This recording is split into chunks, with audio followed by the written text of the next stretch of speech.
guys? Making another video. I know it's been a while, but I've just been busy with work and school and helping my buddy out. But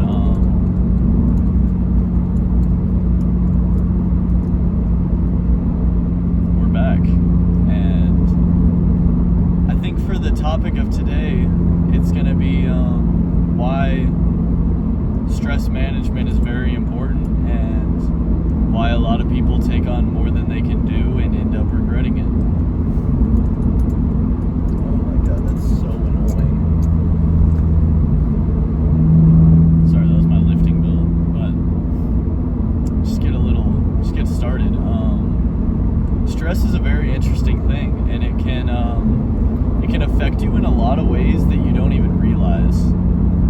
Just for a little bit of a anecdotal reference, I've dealt with stress and anxiety a lot. I like to give myself a lot to do and give myself a lot of responsibility, and with that responsibility, that was my boy from high school. Anyway, whenever you put that much responsibility upon yourself and you have to take care of it no matter what, it unknowingly creates that stress inside you, which at first you might not notice, but it will build up over time and it will begin to affect you. So like me personally, whenever I start undertaking too many things and it takes up too much of my time and I start getting stressed out and there's too much on my mind, it affects my eating a lot. So whenever I'm super stressed, I get anxiety in my stomach, and it's really difficult for me to, get my food in and get my meals in and be able to eat enough to, grow in the gym. And I mean, the gym is a great way to de-stress, but it's not the end-all be-all. There's a lot of ways you can cope with stress, but almost all of them have negative side effects.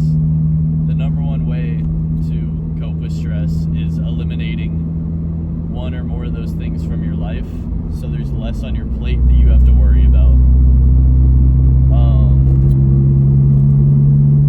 For me personally, I was working, doing school, making time for my girlfriend, and helping my friend out who's going through a rough time, and having him stay at my house.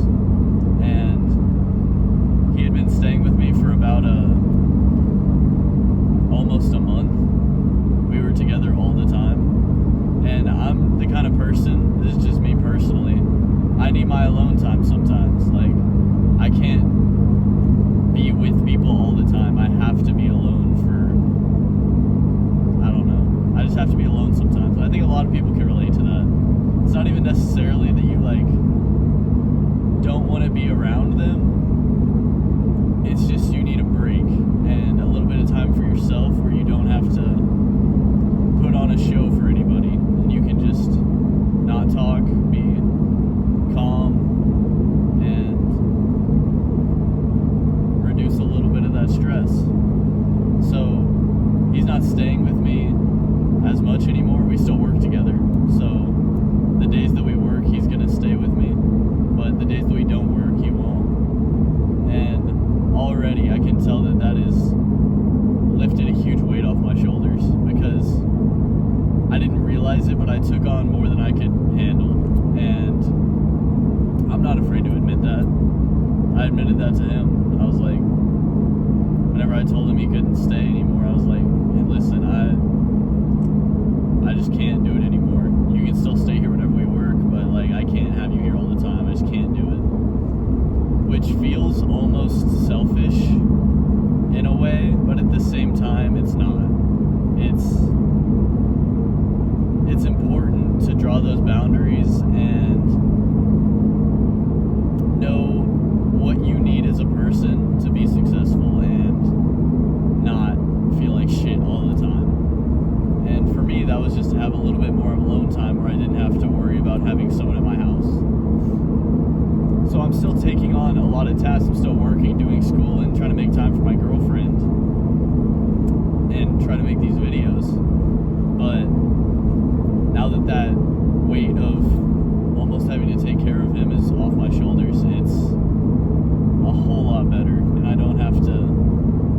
about that at night.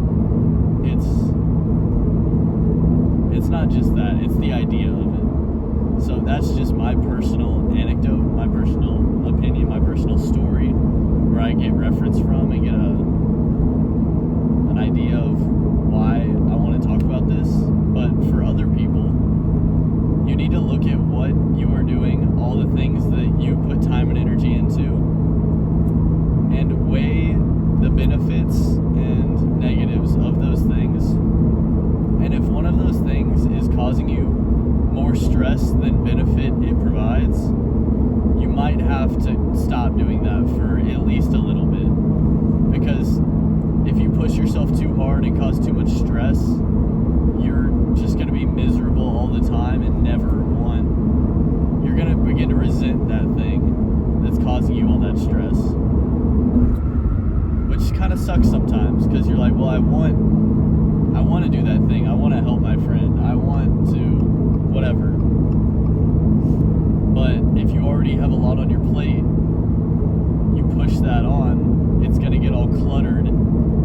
That's your brain I'm talking about. You have all these things going on in your brain, then you push one more in there, everything's going to get cluttered, and it's going to be like, as an OCD person would describe it, like if they see something that's cluttered, it's stressful. And I'm not saying I'm OCD, that is just a, metaphor. But yeah, stress is a crazy thing. I had an experience my freshman year of college.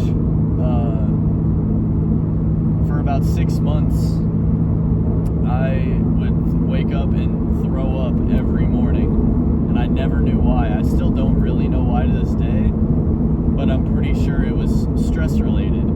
So I'd wake up and already be so stressed that my body would literally reject that, and I would throw up. And during that time, I didn't eat. I lost like 20 pounds.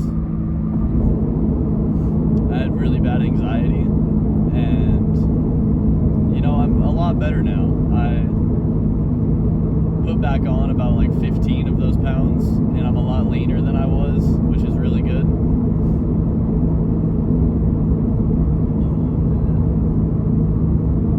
But yeah, stress can cause a lot of negative in your life, even if you don't even realize it's going on. It is sorry, my friend's texting me. It can really fuck up your life if you try to do too much. So the key takeaway from this video, I want y'all to survey everything that is going on in your life. Take into account everything, how it affects you, how it makes you feel, how valuable it is to you. And kind of rank those in importance. And then kind of survey yourself. How am I doing? Am I stressed? Am I doing okay? Do I need a little break? I want you to take all of that information and make an informed decision as to, should I take some of this off my plate? Would I be happier if I took some of